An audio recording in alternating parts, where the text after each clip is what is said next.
All right. Aloha kakahiaka, everyone. I'm Peter Kay. Today is June 24th, and you are on the Aloha Friday Hawaii Real Estate Show. We are really glad to have you here. A bunch of people have already jumped in, of course, but we're going to kind of warm up the microphones and warm up the audience over here. Joan jumped in first. Hey, Joan. Aloha, everyone, from another day in paradise. Joan, those are the famous words. Sometimes it's said in other ways, but that's the great way to say it, Joan. And Chris is with us. Chris Longley, happy Aloha Kakahiaka Friday. Excellent, Chris. Great to have you with us. And Auntie Joyce, of course, is here. Good morning.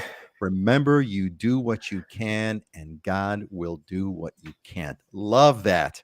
Love that. That's almost like a Proverbs. There's a bunch of Proverbs lines that are kind of like that. Neil's with, hey, Neil, how's it, Neil? Neil is a member of the Islander Ohana. We're actually having our last meeting of the cohort tomorrow. And Judy's back. Judy, welcome. Hey, Judy, great to have you back, Judy. Aloha, everyone. Judy's got some is a Islander Ohana alumni member. And let's see, Richard is back. Richard Pence, aloha from Queens, New York. Great to see you, Rich. Welcome back, everybody. Let's warm up our microphones here. Let's go clockwise. Let's go Scott and then Dylan. Scott, what's going on? What's the Aloha shirt? What's happening? Yeah, we got a little bit of rain today. I was going to actually try to attempt this outside for the first time, but yeah, it's raining all morning, so that wasn't going to work. But I think I got a rin spooner here.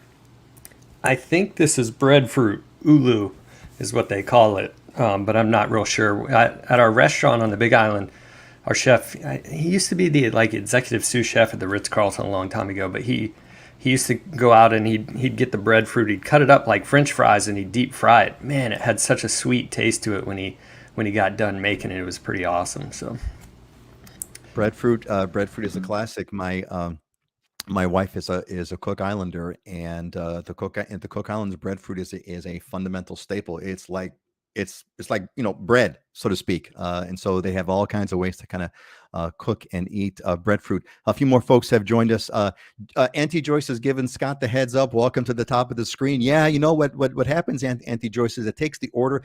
Okay, here's a secret just between us. Okay, so don't tell anyone that the order comes in as they join the backstage, as they jump into the green room. That's how you can tell kind of who's first, who came in first and second. Christy, aloha from Reno, Nevada. Welcome, Christy. I remember you. I remember your face actually. Welcome back from Reno, Nevada. And Norm is back with us. Norm is also a member of the Islander Ohana. Recently went out to the Big Island for a vacay. Aloha to all. Another day in the high 90s. Well, Bernard. Norm. Paradise is right around the corner. I said Bernard because Bernard's here. Hey, Bernard, how's it going, buddy? Hello, everyone. Good to see you, Bernard. Bernard is working with Scott to find a great place for him on Oahu. So, Dylan, we're still warming up the mics here. What's going on, buddy? Tell us about What? your shirt and about how you got that shirt, especially. Well, this is a living hula shirt. My go-to local designer here. I actually got two. I got one in brown and one in black. My wife got them recently for an event we went to, so I could have a uniform change in between. But she was just ironing it. I put it on at 1 minute prior to us going live because I was busy this morning and neglected to get my shirt ironed. So luckily, I have a assistant that does that. But I just got back from Florida. I was in Florida all week. Flew back yesterday. I was up for almost 24 hours because you leave in the morning in Florida and then you get back in the afternoon in Hawaii, but it takes forever to get here. And definitely reminded me that, depending on where you want to live with great weather, the weather here is so much better than Florida. I mean, it's nice in Florida, but it's hot and humid and just tons of people. It's beautiful, but I mean, you just get reminded when you get off the plane here. And even at the airport where it's about as hot as it could possibly be, it's not as bad. You got the cool trade winds. I mean, just clear reminder that we just got the most perfect weather here. It's ridiculous. It So is ridiculous, isn't it? I mean, it's it's ridiculous. I mean, it's almost unreal and unfair, when you go to other places. it's unbelievable. I mean, it's really unbelievable. The weather is so darn I remember my dad was when one of the first times he visited here way back. He would what blew him away is, and I use this term all the time when I on the weather. I've done a whole series of YouTubes on the weather for each and every month, and the common theme, and this is borrowed from my dad, was that the weather is so perfect. Hotels don't have doors. hotel lobbies don't have doors. True. That's it. Just stop Yep. right there. Stop right Every there. lobby in Hawaii is open air. It flows right Every through. single, Yeah. I don't think of there may be some, but there's not a hotel lobby I know of any kind of prominent hotel that has doors on it. I mean, they've got covers for rain and things like that, but there's no doors, and that tells you everything. Hey, so look, gang, it's 9 o'clock. Someone's missing, right? Everyone, Heidi's missing. We hope she's going to join us. She's still part of the show. Heidi, if hopefully you're connecting in. If you jump in, we'll love to have you. But we're gonna move on.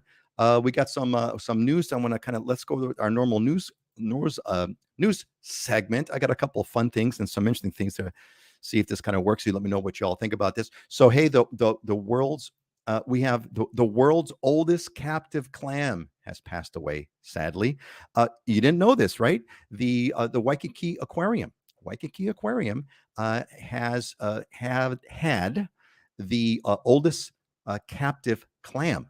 This thing was 200 pounds. They had it for 30 years. It was a guest favorite, and sadly that clam is no longer with us. So we're sad to see that. But I thought that was kind of an interesting thing. I never heard about that before. Didn't know that we had the oldest captive clam at the Waikiki Aquarium. Anyway, inflation. We hear all kinds of stories of inflation. Have you heard this one? We're getting increased pet surrenders. People are bringing in their pets in record numbers to animal shelters. Because presumably inflation is making it hard for people to make ends meet. And unfortunately, pets got to go, which is kind of sad. And I hope that's not a long-term trend, but it's a sad trend. It is what it is. Electric sea glider. So check this out, gang. I got a cool photo here I want to show you. So there's a company, they're in discussion with one of the local small airlines, Mokulele Airlines, if I'm not mistaken, and they're in talks to do something like this. You see this thing here? This is an electric seaplane. Apparently, this electric seaplane flies at, just above the sort of skims over the top of the water and functions as technically it's a boat. So it takes off from harbors. It doesn't take off from the airport. And because it's classified as a boat, because it doesn't fly too high either, it just flies using what's called ground effect, which allows an aircraft to fly at relatively higher efficiency just above the ground, just above the sea level. Anyway, so that's kind of fun. That's a little piece of interesting news over there that we've got going on, and it's going to be interesting to kind of see what that's going to happen. They're going to start with a 12-passenger model, but later, if it goes out well, they could expand to a 50 to 100-passenger model. So that's kind of cool. Another thing, free stores. Have you heard? Is this? I'd be curious, gang. Do you folks have this free stores? So there's this thing that's kind of been going on in Hawaii. It's kind of started out, and it's the idea that there's this community thing. It's kind of not centrally organized. It's a kind of a ground up kind of a thing going on where they're setting up free stores throughout the neighborhoods, and they're basically just like a corner. It's like a corner, street corner, and people calling it a free store. And there's a map on it. You can kind of Google it and go to it, and people put like free stuff that they want to give away. And it's interesting. It says, take, act without shame, leave, share without condition, and whatever's, trust without apology. So I thought that's kind of a cool thing. I'd be curious if you folks are getting anything like that on the mainland. Is there any kind of a free store concept? Check that out and let me know if you have anything like that. And then finally, maybe we can, I'd like to hear if Heidi was here would be good, but it's okay. We got Dylan and Scott. Monster homes are becoming a bigger issue. I think they're becoming a bigger issue. There's a story of a monster home project on Maui, which has caused some controversy. In fact, I got a picture for you. So check this out, gang. Check out this picture. Now, this is what you call a monster home. Now, look at that thing. Now, if you look at the scale of that, you could see the homes next to it. They give you a sense. That's a home. That's not a resort. That's a home. And somehow there's all kinds of controversy. It flew under the radar. Somehow mysteriously, this home was approved by the Department of Planning and Permitting. No one knows how it happened. How dare they? And anyway, there's all kinds of controversy now. They're trying to convert it back into a community housing sort of thing, or a community, like a museum, a community cultural center. We'll see what's going on. There's all kinds of. There was actually to Scott. There was another Monster home. Monster home is what the by the way. So monster home is the term that we use for, as you might guess, these gigantic homes that seem to be, not correctly based, not built according to zoning laws. They're ginormous, like that house that you saw. I haven't seen one that big on Oahu, but there's a lot of them, and laws have been kind of coming down on it. There's been one on Oahu. Scott, you may know about this one on Sierra Drive in Kamuki, where there was a big monster home that they were starting to construct it, but it was stopped. Anyway, those are the quick news, gang, about what's going on in Hawaii. I'd be curious of what you folks, if those any free homes and that you've seen on the mainland. And again, look at the perfect weather that we talked about. Again, the best thing I love about Hawaii's weather, look at those consistencies: 82 degrees all the way across, 73 at the low, 82 as a high every single day. That's what's amazing about Hawaii. All right, let's move on to our friends over here. Let's go counterclockwise to Dylan and then Scott.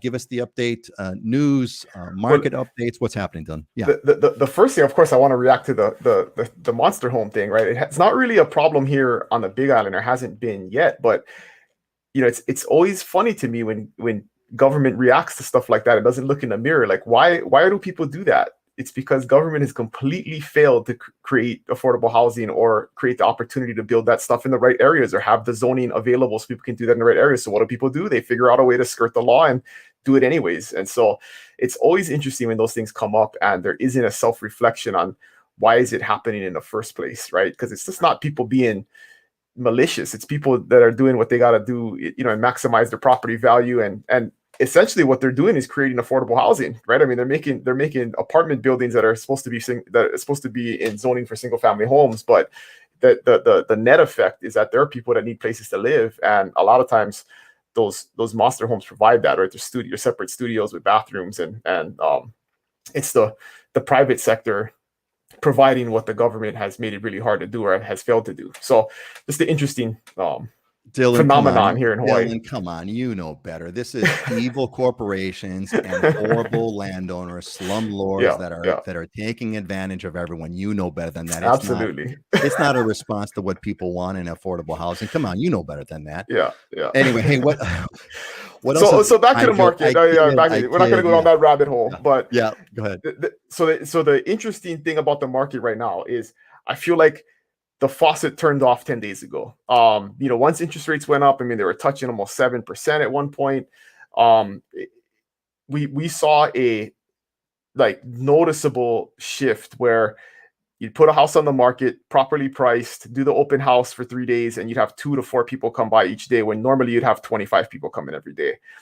No offers, open house ends, 4 days go by, you don't get any showing requests. It's eerie, the shift, and not just homes, condos. We had several different, and we're seeing a bunch of new listings come on the market. So within the team, in the last 10 days, we probably put 6 or 7 new properties on the market, and we're seeing a similar phenomenon with all of them. So definitely the interest rates and the stock market is having an effect on people's, I think, the buyer demand and the buyer psyche. I don't think it's going to lead to any enormous drop in prices or anything, but we're going to go back to a more balanced market where you actually have to do some marketing to sell a listing and some negotiating. Buyers are not going to have to give up all their rights and all their inspections and all their due diligence in order to get into a house because of 10 offers. So there is clearly a shift happening right now. And the data point that I've been looking at is, if you looked at a year ago, there were 1,400 properties on the market on the Big Island, almost 1,600 in escrow. So there were more under contract than there were available to buy a year ago. Today, there are 1,100 in escrow and almost 1,600 active. So we're going back to that ratio where there are more active properties on the market than there are in escrow.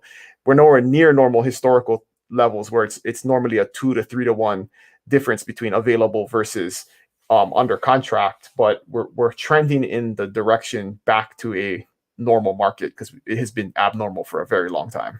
So the bananas are finally falling off the tree. If we could use we used to always say it's the market's so bananas, right? The bananas have ripened. Yeah. The bananas have ripened. Yeah. Time to make banana bread. The bananas have ripened. Hey, let's catch up on a few more of our friends who have joined in before we get to you, Scott. Alex kicked in. Aloha from the Westin in Maui. Be here for 7 nights. That's a beautiful property, man. I hope you're enjoying yourself, and it's a beautiful place, Alex. Maui has a special place in my heart. It's where I fell in love in Hawaii. Auntie Joyce says the seaplane doesn't look safe. What happens if they get near a big wave? Do you wear swimsuits on the plane? Well, Auntie Joyce, I'll tell you one thing. I would not be the one. There it is. I would not be the first passenger on that plane. I look, this is a photo to kind of for effects. These things fly high enough. And also, if you think about it, Auntie Joyce, waves out there in the middle of the ocean are not like like big cresting waves that break on the near the shore. That being said, it's going to take some finesse. You're not going to fly a few inches above the ground. You're going to fly hopefully a few feet off the ground. If I'm not mistaken, if I pull out my physics knowledge correctly, ground effects. Correct me if I'm wrong. Any pilots on there who know about this?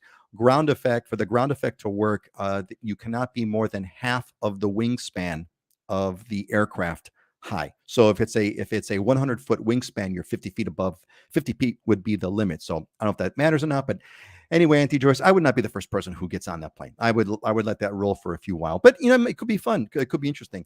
Yeah, I'd rather crash on that in the ocean than crash in a regular plane on the overland. So yeah, it's a good point. It's a good point. It's a good point. And so the other thing too is it is a boat.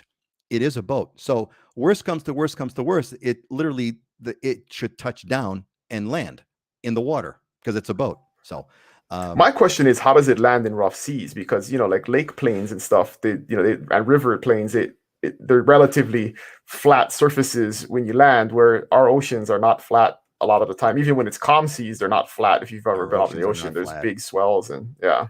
It's going to be fun to kind of see when this thing kind of takes off, but I can definitely see a situation where, on rough days ain't going to be no flights. Yeah. Right? Yeah. Ain't gonna be no. If I don't want to bring up all kinds of old skeletons from the past, but right. Superferry. Yeah. Thank you. You were going to say it. Yeah, you took the words out of my mouth. Gang, to catch everybody else out here real fast. There was a project a long time ago called the Superferry. Was this amazing ferry, big enough to hold cars, and it was this thing where basically you could drive to the neighbor islands. Literally, you would get on the ferry, you would take it to Maui, and you'd go off, and that was met with all kinds of protests. Man, long story, but it made me think of the ferry. But to the rough seas point, there was a problem with people getting seasick on the ferry. They won't get seasick on this, but then again, we'll have to see if it keeps flying around. Anyway, a few more friends have joined us. Hold on here, Scott. We'll get to you, buddy. Val is back. Hey, Val, welcome back. Aloha all. Thank you, Val, and the Shaka. Love the Shaka icon. Patrick is back. Hey, Patrick, good to see you, buddy. Welcome back. Welcome back to the show. Always great to see. Yeah, Chris, Christy would be angry if it blocked my view. This is about the monster house. Christy, and an ancient monster house that are doing it. What about condos? There's some beautiful places that, where you were once in a small home in the middle of somewhere urban Honolulu, and a big condo went up, and there you go. So losing views is unfortunately a part of life. You want to think about that when you get that home. And Supernova. Aloha Supernova is from Manhattan. Awesome. Hope you're having a good time there, Supernova in Manhattan. Judy, she Googled if there are free stores near me. It came up with the food pantry in the Goodwill store. Not quite the free store we kind of were thinking of, right? This is like this is a peer-to-peer free store. It's kind of fun, actually. I wonder if it's a Hawaii only thing. That'd be interesting. Uncle Jim is back. Jim Stevenson. Aloha, everyone. Jim, good to see you, buddy. Thanks for joining us. Mark has joined us. Aloha, Mark. Excellent. Good to see you, buddy. Norm, for us, the slowdown has moved up our timetable for moving. I think the market here in the San Francisco Bay Area is still warmer. It all depends, right? This could be the time to make the move. Could be the time to make the move. Certainly, as we said, the curve is bending, and we talked about this 2 weeks ago, right? The curve is starting to bend. The bananas have ripened.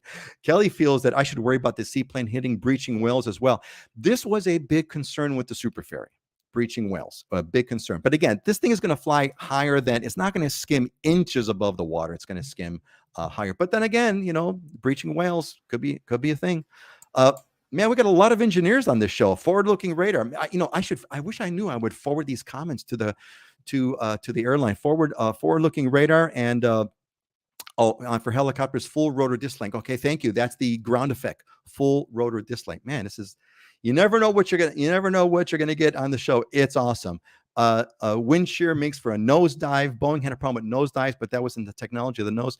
Andre, like I said, I ain't gonna be the first guy on this thing. Alex, there's a few monster homes I can see here in Maui from my hotel.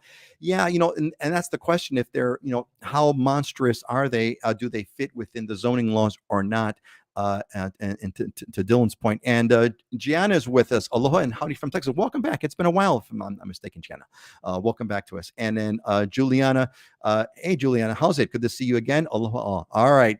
That cues up everybody. Hey, if you got any questions, we got a couple things that we're going to talk about. Again, I tell you all this. You all get priority because you're live. You're with us. You're hanging out with us. You took your Friday morning to be with us, or Friday afternoon, depending on where you're at. Your questions go first. Pop them in the comments. Scott, what's going on, buddy? Give us the update. Oh, wait a minute. Did we? Yeah. Okay. It's your turn. Yeah. It's Oahu's news. I lost track. I was talking about your Aloha shirt a minute ago. All right, Scott, give us the update. Yeah, the monster home one. That one actually hits home for me. I deal with it a lot. Not only have I chatted with agents that work with me, I've had a lot of in-depth conversations about this, because when you see, you go through Kaimuki and Kapahulu and they're starting to build setback to setback, or they have been for years here, and it's all concrete. There's no grass, no greenery. It's starting to change the landscape of the community, which hits a sore spot for me. Part of what I do, what I try to do with the development side for me, is keep the integrity of the neighborhood the same. And for once, a lot of these monster homes, I mean, some of them were like 16 bedrooms, 17 baths, 16 wet bars. They all have a wet bar in every bedroom. They're literally an apartment complex. To interrupt, thank you so much for pointing that out. Because when you say monster, it doesn't mean just big. 16 bedrooms, right? So some were even 20. 20, right? Yeah. 20 and 20. And so the funny thing is that none of them are illegal. If they went through permitting and got permitting, they were legal and they got approval. The problem is the zoning laws were so loose. And I actually had to go and testify down at city council for this when I was actually in the middle of that Hauula project. I was doing a two home CPR, had 3-bedroom, 3-bath, and 3-bedroom, 3-bath. But because it was 2 homes on one lot, the zoning allowed for that. I actually fell into that area.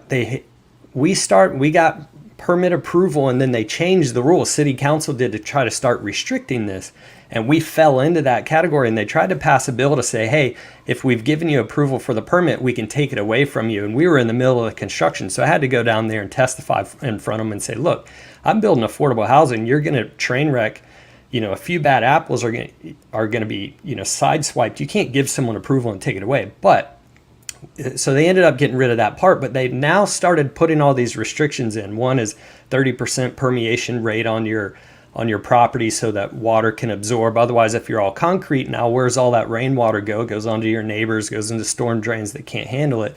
The others are, they limited to a certain number of wet bars per the zoning. So like one, if you got 6,000 square feet, it's like 1 wet bar.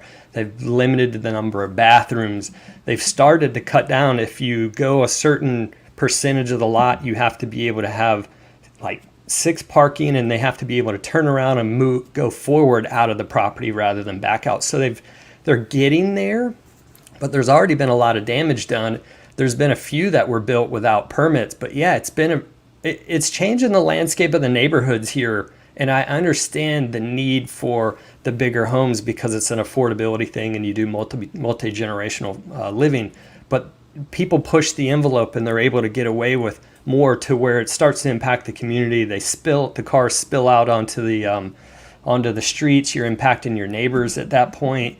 They're parking all down the street, and nobody else can have street parking. So it is a problem that needs to be addressed. And the reality part of it is there's an affordability issue, and the other part of it is you got people who are really pushing the envelope on the zoning. It's always a balance, right? So I think the other part, now what's interesting about that is that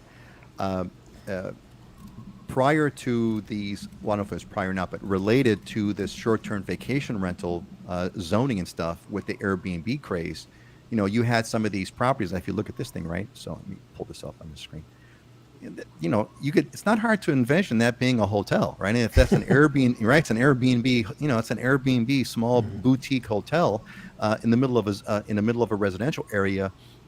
You know, it's questionable. And these homes were built, like you said, you know, 16 bedrooms, each with a wet bar, quote, wet bar, which, you know, you put a hot plate and you got a Mhm. little unit, right? You have a little kind of a livable unit. And if it's in a great area near the beach, etc., it's an Airbnb, it's a hotel. So there's a balance. But to Dylan's point, you know, there's also market pressures, right? You know, the reason why the black market exists is because people want stuff that the government's stopping them from having, right? So you have to always kind of strike that balance, and you have to kind of One set it up. one of the things the county does here to somewhat prevent that is a lot of times if you go for permits to do an addition to your home or like enclose your downstairs and create a separate unit, they make you sign an affidavit saying that it will only be used for single family home residence purposes and you will not rent it. So, Mhm. you know, whether how well they enforce that or follow up on it is one thing, but at least they have a mechanism in place where if someone were to complain about what you were doing it for, you know, you can't use it as a rental. Basically, you can only use it as a multi-generational home or have, you know, parents live in it or whatever it is. So that's one of the functions the county puts on your imposes on your property here. Yeah, Yeah, Scott, go ahead. here's an important one that they've changed here. They changed it 2 or 3 years ago, and I actually had to, because the house in front here and I have the Ohana in the back. I was required to sign actually two different affidavits, one for a covenants restriction, but they changed the wet bar definition. It used to be you couldn't have all three elements. You could have the 220 for the range, you could have the sink or the refrigerator, but not all three. And they've changed that now. They've gone over here and because everyone would put the 220 in the sink, and the refrigerator is a regular plug. So then when the permits close, you come in and you add the refrigerator easily, and now you got a full kitchen and nobody knows about it. So what they've changed it to now is you can't have the 220. The wet bar is only a sink and a refrigerator classified. So now they've put that restriction in, and you have to sign an affidavit and whatnot. But the problem is once you close the permit, who's going to enforce that? The only way that gets enforced is if a neighbor complains or somebody complains, and an inspector has to come out and have a look. The other interesting one that I had was I this was weird. I actually took the certification for the erosion control component for our development property. I was the certified person responsible to do all the reports to make sure our erosion control on our lot was correct. So you got to have certain things. What they don't want is you have all that dirt. They don't want it going out into the ocean because it'll kill the coral. It runs off into neighbors' places. So you got to do certain measures to keep it in check. And if something's not right, you're supposed to put it on a report and submit it. Well, how am I the owner and I'm the guy that's supposed to police myself? Like, that makes no sense. But it was interesting getting the certification because I now understand the why. And it's part of it is coral protection and shoreline protection and sea life protection. When you have all that mud going into the ocean, it's going to cause real problems. And the interesting thing, that's part of the reason the permeation component is in there. When it rains, you need 30% of your property to be able to absorb that water, or it goes elsewhere. I walked around the neighborhood and I see so many newer homes where they close the permit and then they'll come back and they'll have somebody pave the concrete portion.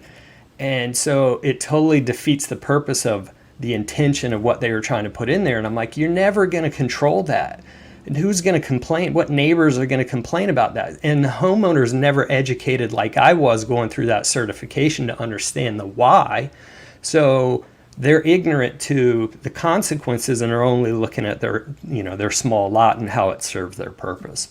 Man, this it's kind of funny. It starts out as a simple topic, and it got pretty darn deep. No, I appreciate it. I mean, there's a lot of depth over here, and I have to do. I'm sorry, I'm going to do this because I didn't start it, but Chris did. Chris, this is you, buddy.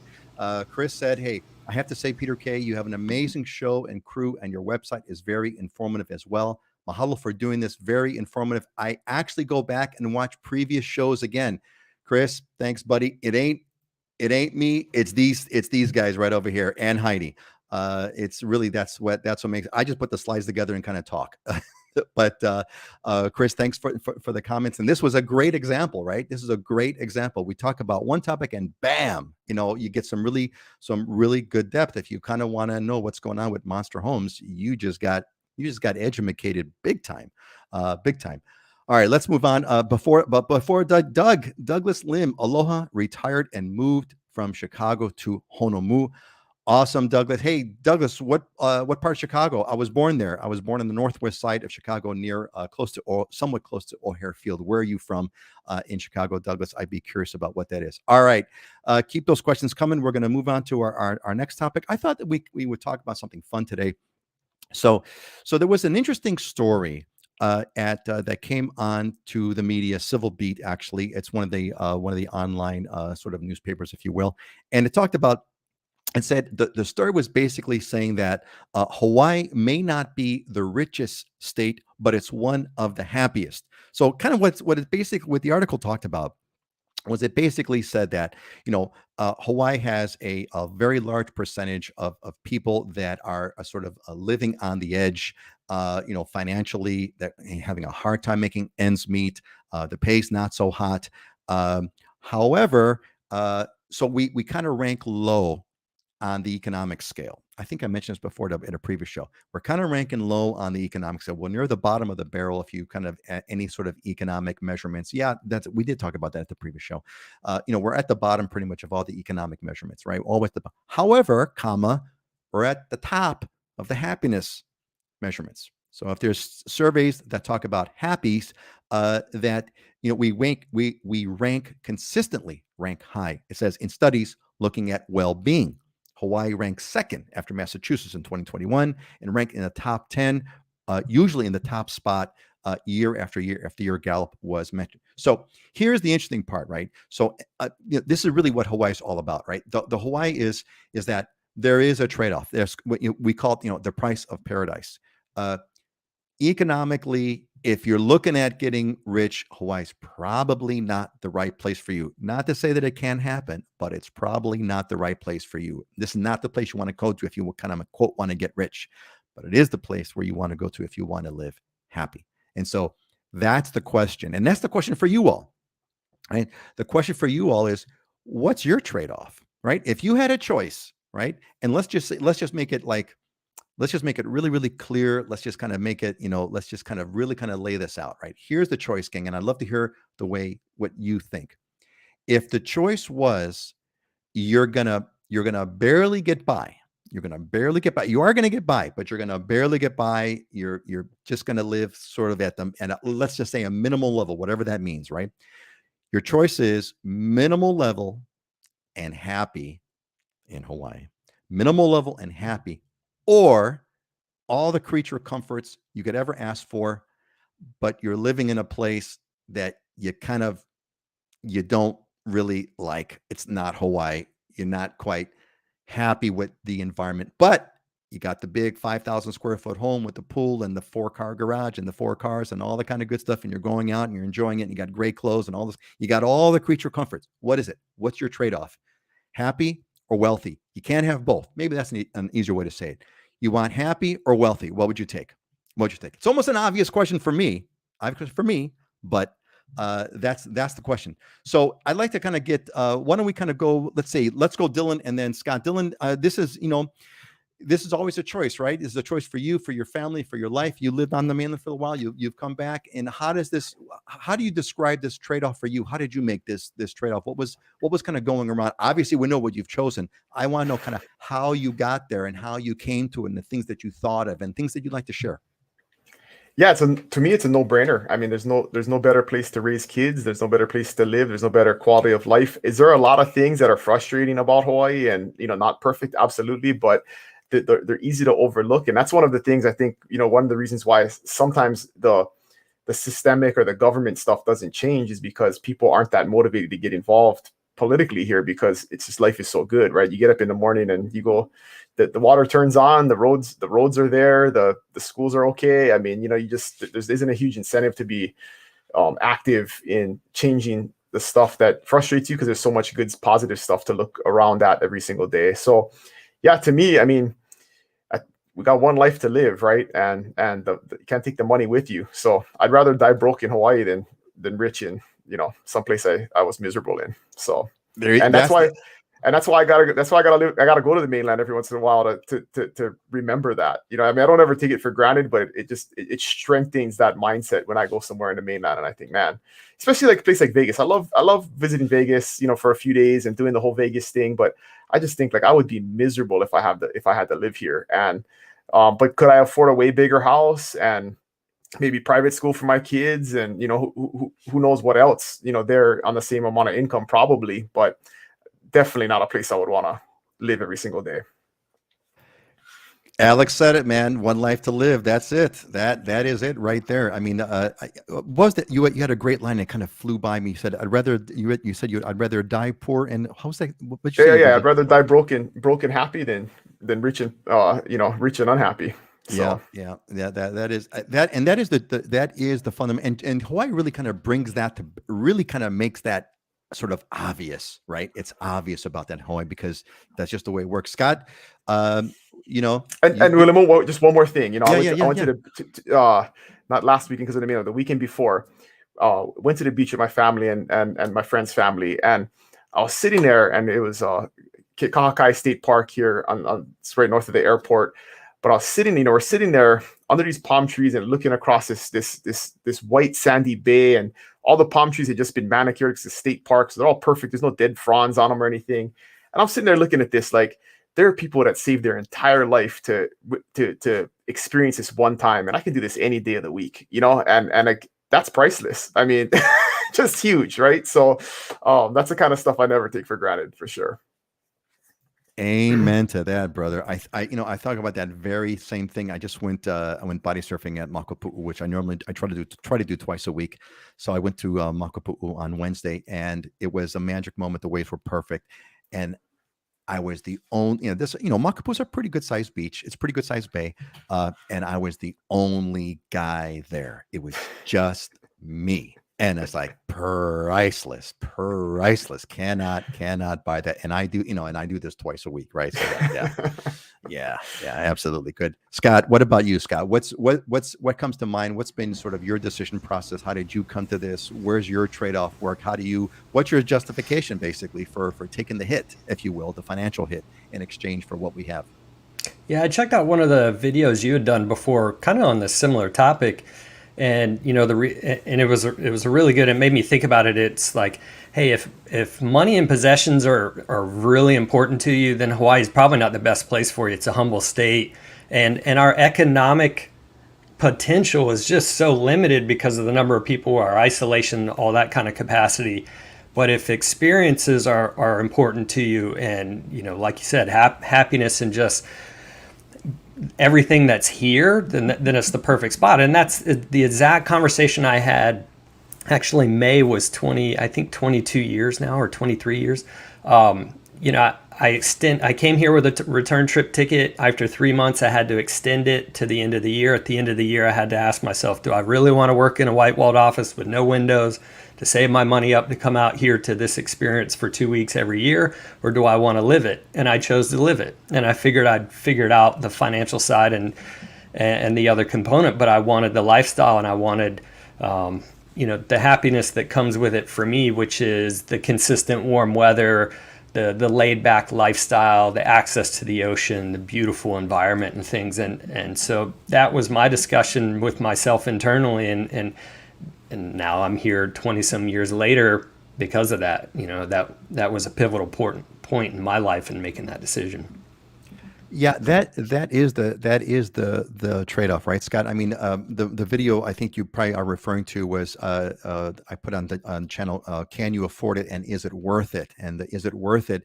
I came up with this distinction. Thanks for reminding about it. This distinction is, are you a materialist or are you a spiritualist? And I didn't make materialism a pejorative, like a negative word, but materialist meaning, do you like having things? If you like having things, Hawaii's not right for you because things are expensive. They're hard to come by. You can't store them. It's going to cost you. You won't be happy because the things that you want are way cheaper and higher quantity on the mainland. However, if you're what I call a spiritualist, non-material things are valuable to you. Like here, Auntie Joyce just made a great comment. So here's what she said. But thinking about it, I am, quote, rich with friends, good health, really rich with my money, so security check, and I'm living in Hawaii. So Auntie Joyce just gave sort of the elements of what I would call a spiritual, a non-material life, the non-material values, right? Friends, good health, right? Those are, and living in Hawaii. Those are these non-material things, these spiritual things, right? If you like those kinds of things, Hawaii's a deal, right? Hawaii's a deal if you think about that. The material things, it's a different story. That was the way I put it for it. Let's catch up. Anything else you guys want to share? There's a bunch of comments. Just chime in when you feel like it. So Dylan, why don't you make your comments, and Scott, you make yours. Yeah, same. So I always have this discussion with people that don't have a huge budget, but they want to live here. But so if you don't have a huge budget, you're gonna have to be 45 minutes away from town, right? You're gonna be in one of the more rural areas of the island. But if you put it into context, right, you can either commute to work for 45 minutes or an hour into a city from a rural area where you're gonna have a lower cost of living anyways, or you could commute into work here in Kona, where there's beautiful coastline views most of the way. You're driving through forests, cute little towns. I mean, like, you're going to have that either way, but what's going to make you happier? Being on a freeway, bumper to bumper traffic for an hour, or being on a country road that has beautiful views? It's just a matter of what makes you happier, and it's not a downside necessarily, right? And I know lots of people that end up doing that, and they love making that decision and saying, it's no problem that I live an hour away from town, because that hour is an hour of enjoyment when I'm going in, instead of sitting in traffic or public transportation, or the subway, or who knows what else. You could choose your 1 hour and how you spend it. Scott, hold your thought for a second. I have to kind of share to chime in, Dylan, on what you said. So I go to church sometimes by myself on Sunday. And I've got two ways I can go. I could go the urban route, which will get me to church in 15 minutes, or I can go literally around the island, which takes me 45 minutes. In a convertible Porsche. Which one do you think I take? I take the 45-minute route, right? Because it goes along the coastline. It's got great roads. I see the mountains. I see these amazing views. It's, along the coastline. It's just amazing, up the mountains, up the Pali, through the Pali Tunnel. It's like, wow. It's incredible. And it's a 45-minute, and especially gas today, it's a lot more expensive, right? 45 versus 15. 15's the urban route. So funny, like on an island, right? I turn right, I go 15 minutes. I turn left, it takes me 45. But it's the best. Anyway, Scott, go ahead. What were you going to add in? I was going to say, actually, materialistic stuff, flashy cars and things like that actually are kind of frowned upon over here, because it is a humble state. That reminds me of a couple of things. I mean, I have a client that lives in Kaneohe that travels over the mountains, and he says every day when he comes back from work, he says it's all worth it when he pops out the H1 freeway, and it has just that spectacular view looking out across Kaneohe Bay, the sandbar, out to the ko'olaus. He says at that point when I'm driving home, he goes, every day I'm reminded of why it's worth it. That view, I've caught it on some videos. I'm going to go back and get it again. That I know what he's talking about. There's a couple of them, but that one where you're coming from town and you're on the Like, and you, for me, the one that's really dramatic is you're coming on the Like, you come through the tunnel and you pop out of the tunnel, and these majestic Ko'olau mountains are like right there. And, to me, it's like, I just kind of want to look up as I'm driving, as much, keep one eye on the road and keep one eye up on the mountains. It's why I have a convertible. And why the top's always down if it's not raining. That's why the top's always down if it's not raining. And that's what it's all about. We got a bunch of comments, and they're all really awesome. I'm going to pop them all in because they're really good. We're going to go through them really, really quickly, but they're amazing. Let me kind of pop over here. Let's see. So, let's see. Alex, come to Hawaii twice a year. Hotel price have tripled since the beginning. Oh, okay. We'll talk about that later. Hold on to that. Alex, Ray is back. Uncle Ray is with us. Excellent.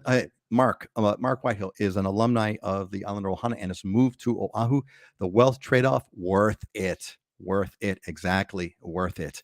Auntie Joyce, it's all about being happy, of course. And Aloha Supernova agrees, as does Patrick, in the eye of the beholder. Exactly. Just like Auntie Joyce says, she's wealthy because she has friends.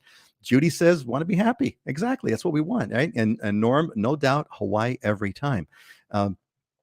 Alex been trying to move for the last 10 years, trying to get my wife to move here. And that's her excuse for not moving here. I'd rather be happy in Hawaii. Don't need all them things I have in the mainland. Yeah, Alex, but what the wife says is what you got to do if you want to stay married. So don't forget about that one, because you're not going to be happy if your wife's not happy. That's for darn sure. Janice says, our plan is to be happy in Hawaii. That's it. That's the plan. And Patrick would choose it for the air.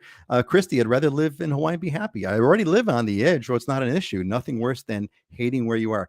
You know, Christy, that's it. If you're going to, that's the other part of it, right? If you're going to live on the edge, might as well live on the edge and live in Hawaii, because you're going to live on the edge anyway. One life to live, right? Exactly. That's what we said. Chris, I take happy. You'd be wealthy because you're living in Hawaii. Money isn't everything. I wouldn't want to be rich and unhappy. Isn't that it? And really for again, everyone's different. And most of you are in the same, look, we're all here together, right, Frank? One big ohana here. We're all about, you're here because you love Hawaii. So we're all kind of pre-selected to this kind of thing, right? But there are people who do try to, I think it's fruitless, but try to get happiness by buying stuff. And that's why you got people with, 5 cars and 5,000 square foot homes, and they're amazing. This is the one instance where money, in fact, does. This is the one instance where money does, in fact, by have. Mark, I'm not sure where that one is, but let's find out about that. I'd like to know more about that. Dave, not third world, but 2.5 shipping, healthcare, but love it here with great sunsets, laid back lifestyle. That's it. That's the trade off, Dave. That's the trade off. Not quite third world, maybe 1.5, maybe 2, but certainly you can't, like the scene that Dylan just said. You can't get that. Joan did it. She downsized considerably to be here, but I would do it again in a heartbeat, because this is where I've always wanted to be. Lifelong journey, Joan. It's a great story that you made. A lot of folks with a lot of wealth aren't happy. That's it. Worried about the money. That's it. And that's the trade-off. And that's, to me, ultimately fruitless. Not for everyone, but some are. Chat's saving $6K a month. Dude, if you could pull that off, God bless you. Pull save $6K a month, starting a new job a month ago, hoping to buy land next year. Keep saving. You'll make it happen. There's no doubt about it. There's Auntie Joyce's comment. Give me a catamaran and a Jeep and I'm in heaven. But that's stuff, Alex. See, that's stuff. If you need a catamaran and a Jeep, that's stuff. That's not Hawaii. So think about that. Sorry to challenge you on that one. Doug, the one from Chicago, been living in Honolulu since December. Love it every single day. Didn't miss all those snow and bone-chilling temperatures, right? Like in February, right? You know what I'm talking about, right, Doug? You know what I'm talking about. Bone-chilling is right, through the bone. And, Joan and Joyce, you two definitely have to get together. There's no doubt about that. Chow says, living at an Airbnb in Kurtistown early May. Distance wasn't too far, but the 1-lane road going to 25 or 30 took a while. I was going 5 on the unpaved road. Yeah, that's the trade-off. That is the trade-off. All right, I think that's it. So we wrapped up all those. I think everyone's coming, except there's a question. I'm going to go back to this question over here, so if I can, because there was a Christy gave, I believe, who was it? Alex? Somebody gave a question on the hotel. Here we go. All right, let's take this one. So Alex says, we came to Hawaii twice a year. The hotel prices have tripled since the beginning of the pandemic. Why is that? Do you know? It's making coming back here unaffordable. Simple answer.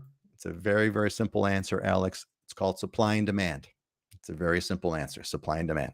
There's a lot of people who want those hotels. There's not a lot of rooms available, pandemic or otherwise, or there's a higher demand, westbound travelers, you name it, but it's called supply and demand. And there are other people who are willing to pay more. And that's the simple answer. Dylan, I don't know if you want to add into that, explain to Alex why it's so expensive. Well, and inflation definitely plays into that too. And what's going on with the economy. Yep. I'm seeing news stories, hasn't happened here yet, but I'm seeing some places where they're putting like an inflation surcharge on people's bills so they don't have to raise their menu prices. Right. So that's one way to kind of build it in, kind of like almost like a tax is restaurants in other markets are doing that. But definitely when, everything, if you think about everything that the hotel has to pay for has gone up, 8% in the last 2 years, the prices are definitely going to increase. But that's true. And well, the other factor with this is all the Airbnb regulation, right? I mean, there's the short-term vacation rental regulation has constrained the amount of supply of places for people to stay. Lot less supply. I wouldn't call them conspiracy theorists, but there are people that believe that, a lot of that is pushed by the hotel lobby in order to ensure that the demand for the hotel stays high. Because, if you're not going to pay $500 a night for a hotel room and you can pay $300 a night for a condo that has a kitchen and everything else. So that's what they've done is push to, restrain the ability for people to have other options. And that's driving the price of hotel rooms up for sure. But something that overall concerns me, in general about the economy in Hawaii is, at some point, I think we've talked about this in the past, is you're going to cut your nose off to spite your face, right? It's going to get to the point where the world is flat now, and you can go to Thailand and you can go to Bali and you can go to South America, and there's lots of beautiful tropical places to go that are very safe, that maybe 20, 30 years ago, Hawaii had a monopoly on a tropical place that you could go that was safe. And, if it's going to cost you double or 3 times as much to come to Hawaii, people will go to other places. They'll go to other countries. And, long run, you're actually going to hurt the economy here by continuing to drive prices up and continue to tax tourists. Because that's a big thing our state government loves to do, is add, we're taxing the tourists, we're going to raise taxes on tourists. And it's like, well, sooner the tourists are going to stop coming if you do that. So watch out. There is going to be that tipping point. All kinds of fun economics lessons that I want to share. But before I do that, I want to go to Scott. Scott, you want to comment on this topic here of the tripling of prices? Yeah, I mean, it does go back to supply, but during COVID, when we closed down, and then when the hotels went to open back up, they actually opened up like half capacity, only a certain number of rooms, and the demand was super high, so they were able to command those prices at that point, purely because supply demand. They weren't even using all their rooms. And then on top of it, the Airbnb regulation, especially here on Oahu, where you pretty much eliminate, I think it was like 8,000 illegal vacation rentals they eliminated. So where are you going to force them? They're all going to go into the hotels now. They have no choice. Yeah, and so some more economics lessons here. Even inflation, actually, if you think about it, inflation is also a supply and demand issue. It's the reverse. There's too much supply of dollars. So when too many dollars chasing too few things, that's what creates inflation, right? Dollars are worth less because there's more of them, so they're worth less. Then there more are needed to buy things. So that's another one. And finally, I have to do this because it's fun.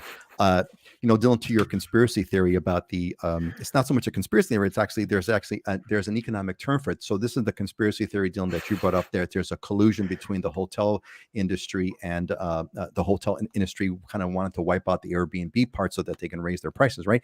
Well, it's more than that. It's actually, there's a term. It's called Bootleggers and Baptists. Have you ever heard of that?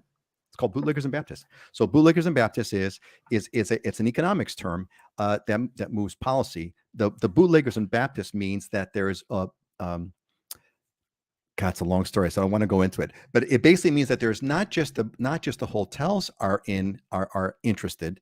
There's also people that want Airbnb out of their neighborhoods. So it's a double whammy. When you have that, it's almost unbeatable. There's a moral component to this, right? People in their neighborhoods don't want to see their neighborhoods turning into resort areas, and that's a legitimate issue. Those are called the Baptists. They have a moral perspective. And then you have the industry that also doesn't want that either, because they're gonna be more profitable if people go to hotels. Those are the bootleggers. So you have the bootleggers and the Baptists. When they get together, boom, it's going to happen. Bootleggers and Baptists, the reason why they call it that is the story goes that there were like laws to close liquor stores on Sundays. Who's in favor of closing liquor stores on Sundays? Well, Baptists want to close liquor stores on Sundays because they don't want people going to church drunk. And of course, bootleggers definitely want liquor stores closed on Sundays because they're going to sell more. They're going to sell more moonshine. So bootleggers and Baptists get together. That's why liquor stores are closed on Sundays, because of the bootleggers and the Baptists. Sorry, gang. I hope.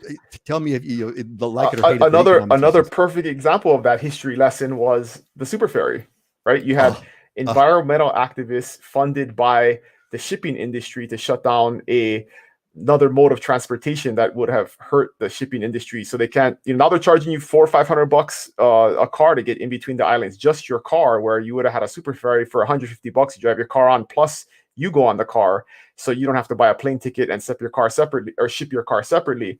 And that was the dynamic that ended up coming together to shut down the Superferry. So same exact thing.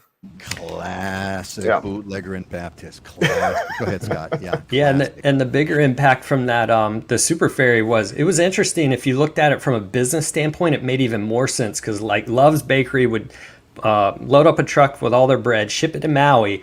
Then they'd contract with companies, smaller companies there, to fill their trucks to come back. And it was a great way for business to be able to do inter-island at a much more affordable cost. And when it went out, at one point, Love's was having to fly their bread to California and then fly it to Maui before they could figure out the workaround for that.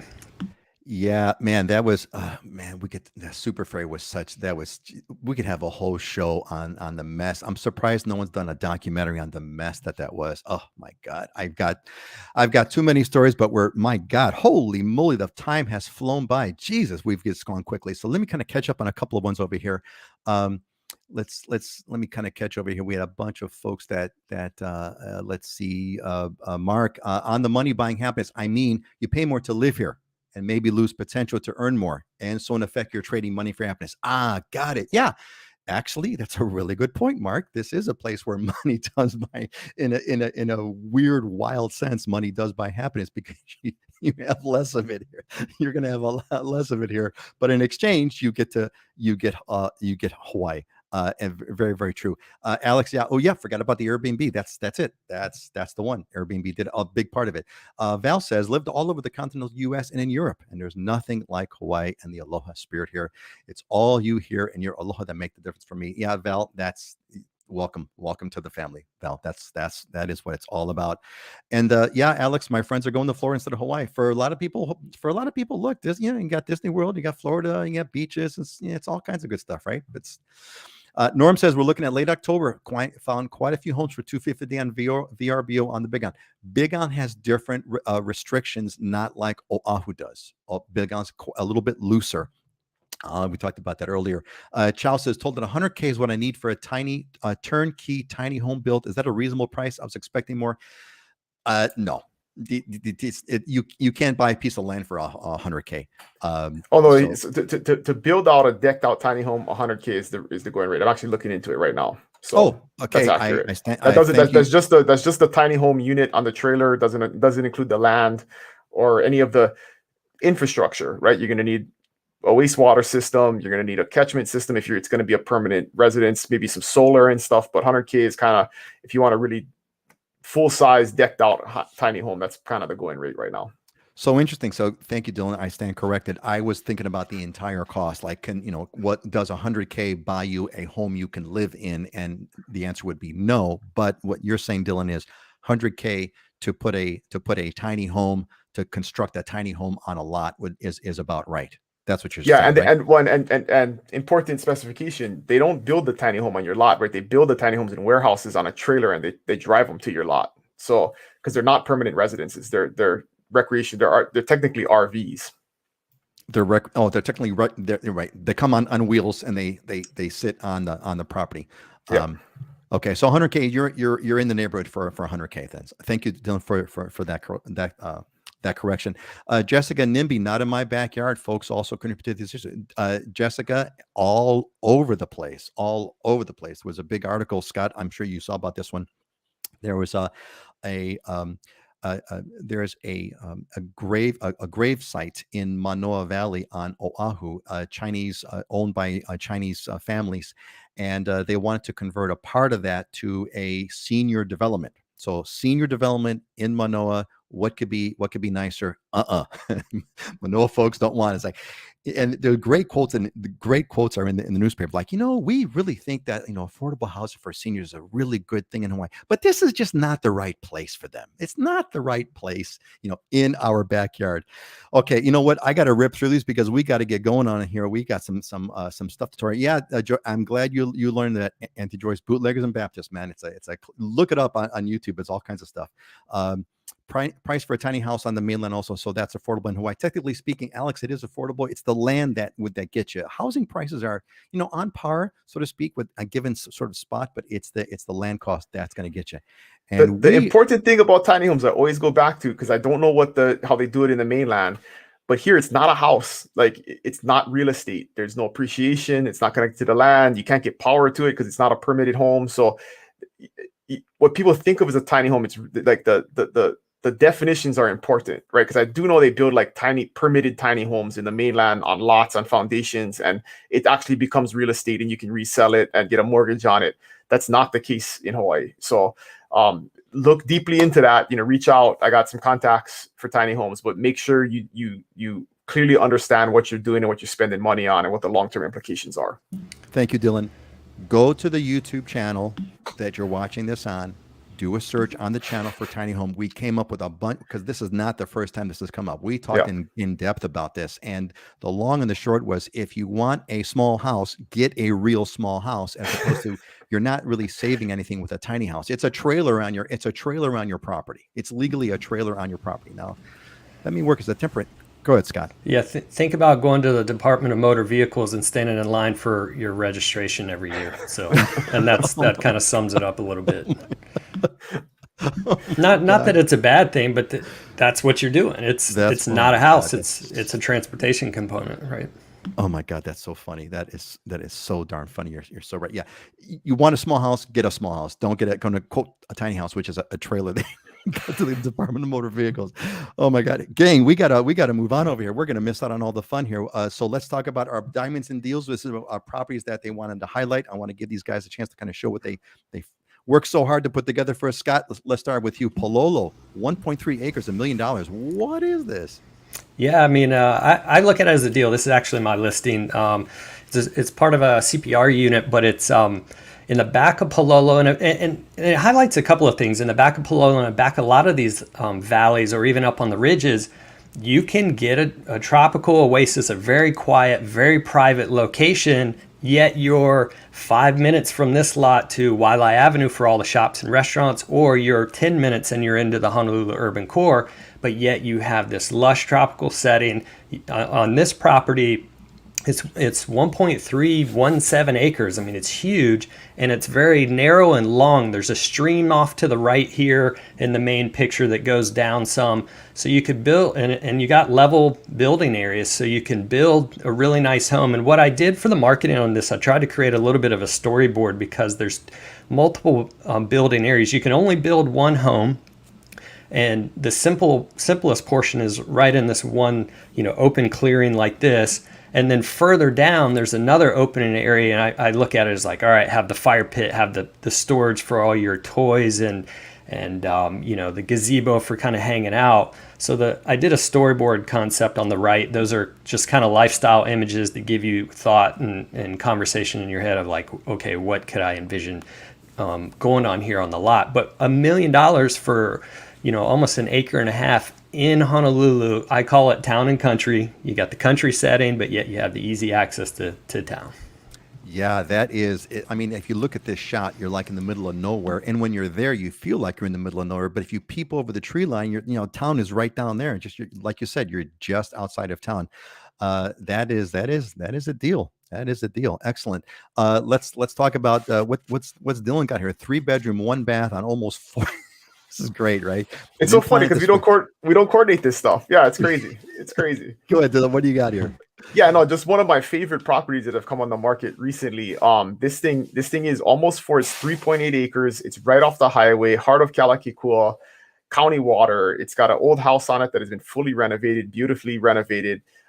Just a amazing deal and diamond. And if you're into developing into maybe a coffee farm or pasture land for horses or whatever, I mean, just the land is relatively flat. It's been cleared in the past with some big trees on it, but mostly just grass right now. And you could re-clear it and make it super nice and grade it. Just a super killer property. So I love it. One that I'm shocked it's been on the market for a week and it hasn't sold. Well, that's like you said, that's because the bananas have ripened, right? So this is, we're out of time. We mean to talk about the market. And actually, you know what we're going to do, gang? So we're going to talk about this at the next. Okay, so those of you that have made it through, those of you that are still here, look, on the next newsletter, we're gonna put a special show for the next show in 2 weeks. Right, we're going to talk about the market and kind of what's going on. So give us your questions. I'm going to put it on the newsletter, get a reply back, pop it in the form. We're going to get all your questions in advance so I can make slides and stuff like that. So get it ready, because we're going to plan out and talk about kind of what's going on with the market for the next show. But yeah, Dylan, that's it. The bananas have ripened. The bananas have ripened. The faucet has turned off The on faucet the is buyer off. frenzy. The madness is coming to an end. All right, let's do our closing thoughts over here. We got a couple minutes to go. Dylan, what do you got here? What's the quote and why is it important to you? So this is from actually Jay Shetty, the keynote at the conference I was at this past week, and he said, "Be impatient about the small things and patient about the big things." And I just thought that was a really great perspective about business and in life, where the small details are things that you shouldn't compromise on, and you have to be impatient about and make sure you get them right. But then the big long-term goals, you have to be patient about those, right? Those take a time to develop, and the small ones lead to the big ones. And sometimes we as humans are, we let the details slide, and then we get really disappointed when the big things don't happen, and we wonder why. And this is a good way to kind of think about it to make it happen. So Love it, man. That's a good one. Hey, Uncle Ray. So Dylan has a heads up for you. Uncle Ray says Dylan will be in down on your island next week of July. Ray, of course, is a Islander Ohana alumni. We'll be looking at the windward side. Would like to talk with you or an agent on that side. Ray, reply back to me. I'll connect you with Dylan if not already there, to make sure you do that. And great day to all. Stay safe. You too, Auntie Joyce. Let's see, Scott. Let's get your closing thought here. Yes. Ooh. Yeah. Hey, I'm actually going to change this. So, and going back to the happiness component, here's my quote: "Ain't none of us getting out of here alive, and you can't take money to the grave." Repeat that one more time. That's a classic. Ain't none of us getting out of here alive, and you can't take the money to the grave. Oh man, that's phenomenal.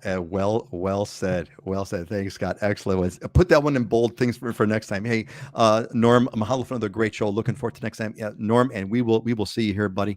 Absolutely. All right. And mine, of course, I got to do my Proverbs thing over here. Let me get to see if we can all read it. All day long, the wicked covet, but the righteous give and do not hold back. And what that tells me, right? That tells me it's all about giving. The righteous give and do not hold back. It's really about giving. Givers are gainers. And I didn't plan it this way to talk about our financial piece, but that's the way it kind of all flies together. It's all about, you don't covet stuff, you give, and you don't hold back. All right, folks. That's it for today. Hope you all had a great one. Let's say goodbye. Let's do a counterclockwise, Dylan, and then Scott. Thank you, Auntie Joan, for the great comment, thought provoking piece. Everyone saying goodbye now. Go ahead, Dylan. Give us your goodbye, and then Scott, you go next. Aloha, everybody. Have a good weekend. Aloha, everyone. Thanks for joining us. Aloha, folks. So you all have a great one. Great comments. Really appreciate it. Thanks for all the good stuff, and we'll see you in 2 weeks. Aloha.